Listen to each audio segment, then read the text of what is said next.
Hello, स्वागत आहे तुमचं माझ्या यूट्यूब चॅनलमध्ये. तर आज बनवणार आहे पालक बाईट्स. ही रेसिपी बनवायला खूप सोपी आहे. झटपट 10 मिनिटामध्ये बनवून तयार होते आणि खायलाही खूप चविष्ट लागते.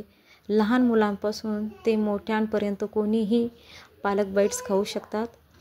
त्यासाठी मी पालक 3 ते 4 पाण्याने स्वच्छ धुवून घेतला आहे.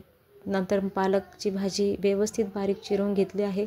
त्यामध्ये जिरे, लाल मिरची पावडर, मीठ आणि थोडंसं बेसन पीठ टाकून त्याचं व्यवस्थित असं मिक्स करून घेतलेलं आहे.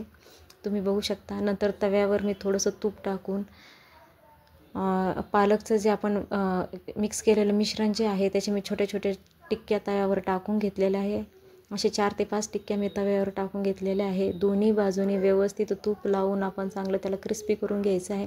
खायला खूपच चविष्ट लागते. तुम्ही दह्याबरोबर, सॉसबरोबर, ग्रीन चटणीबरोबर कशाबरोबरही खाऊ शकता. आपली रेसिपी तयार आहे. धन्यवाद.